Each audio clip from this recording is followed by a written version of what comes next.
Бул Азамат Үсөнбекович Жапаров. Ал жашта эле эмес, 49 жашта. Азамат Үсөнбекович Кыргыз Улуттук университетинде беле же Орусиянын бир аймактык жогорку окуу жайларында беле айтор экономист же юрист болуп окуган.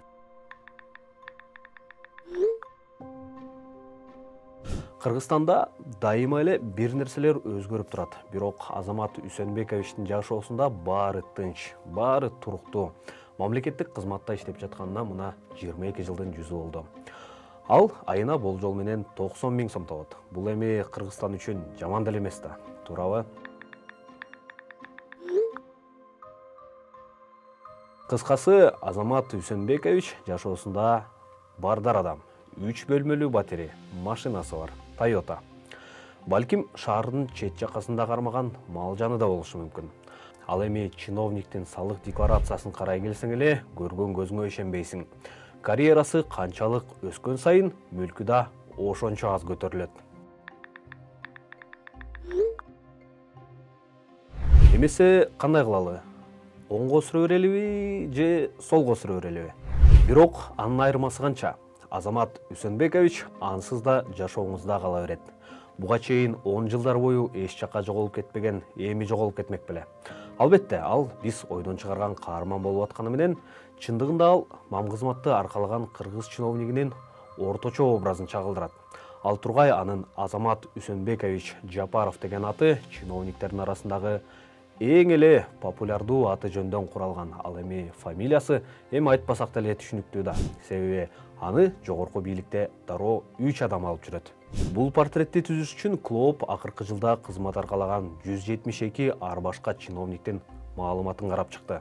Биз министр, алардын орун басарлары, кеңешчилери, президенттик администрациянын жана мамлекеттик агенттиктердин башчылары деңгээлиндеги гана мамлекеттик кызматкерлерди алдык. Андан ылдыйраак рангдагы чиновниктер жөнүндө маалымат ачык булактарда көп учурда жок, табылбайт деле.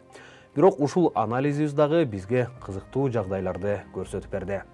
Кыргызстанда президенттер, өкмөт башчылар, министрлер бүтүндөй өкмөт алмашып турса дагы, мына ушундай Азамат Үсөнбекович дегендер мамлекеттик кызматта ондогон жылдар бою иштей беришет. Орточо 22 жыл иштешет. Аларды өзүңөр билгендей эле Акаевчи, Бакиевчи, Атамбаевчи дешкени менен, чындыгында алар кайсыл гана бийлик болбосун, баары бир кызматты аркалап калышат. Деги алар ошол чөкпөс кыргыз аткаминерлери кандай болот? Кыргызстандын калкы жетишерлик жаш экенине карабастан, кыргыз аткаминерин жаш деп атаганга болбойт. Анын орточо жаш курагы 49да. Биз карап чыккан чиновниктердин ичинен эң эле жашы Маданият министринин орун басары Марат Тагаев. Ал 29 жашта. Бирок мындайлар 35 жаштан ылдыйлары 4% да чыкпайт. Биз караган чиновниктердин ичинен эң эле карысы бул чек ара маселелери боюнча атайын өкүл Назирбек Бөрүбаев. Ал 71 жашта. Жогорку эшелондогу кыргыз чиновниги дээрлик дайыма эркек киши. Алардын арасында аялдар 6 эсе аз. Көбүнчө алар саламаттык сактоо, билим берүү, эмгек жана социалдык камсыздоо сыяктуу социалдык блоктогу министрликтерде иштешет. Биздин тизмедеги чиновниктердин көбү билими боюнча юристтер же экономисттер. Көбүнесе алар 2016 жылы өлкөдөгү эң эле коррупциялашкан жогорку окуу жайлардын бири деп аталган Кыргыз Улуттук университетин бүтүргөндөр. Дээрлик 3төн бири чет элдик окуу жайларды бүтүрүшкөн. Бирок чындыгында алар көбүнчө КМШ мамлекеттеринин окуу жайлары. Мында Орусиянын окуу жайлары чоң популярдуулукка ээ, айрыкча күч кызматкерлеринин арасында. Бирок чиновниктердин билими менен тажрыйбасы дайыма эле алар аркалаган кызматтар менен дал келе бербейт. Мисалы, президенттин кеңешчиси болуп жүрүп, азыр Минкаптын башчысынын кеңешчиси болгон Медетбек Букуев дээрлик өмүр бою дене тарбия кафедрасында эмгектенген. Букуев ал жакта азыркы президент Садыр Жапаров окуп жүргөн кезде да иштеп жүргөн. Кызматка коюуда туугандык байланышты дагы четке кага албайсың. Эгер чиновниктердин тизмесин тыкыр карай турган болсок, ал жерден жогору турган бирөөнүн агасын, инисин, жада калса кудасын да кезиктиресиң. Министрлер кабинетинин башчысы Акылбек Жапаровдун иниси жазаларды аткаруу кызматынын төрагасынын орун басары. Президенттин кудасы ички иштер министри, УКМКнын башчысынын тууганы, санариптик өнүктүрүү министринин орун басары. Биздин тизмедеги чиновниктердин болжолдуу 6% кылмыш иштерде фигурант болгондор. Мисалы, ошол эле Минкаптын төрагасынын орун басары Эдил Байсалов, саламаттык сактоо министри Алымкадыр Бейшеналиев. Анан бул жерде Жапаров менен Ташиев баш болгон бийликтеги башкы тандемда бир убакта Мыйзам менен көйгөйлөрү болуп жүргөнүн эстесек, башка эмне дейт элек.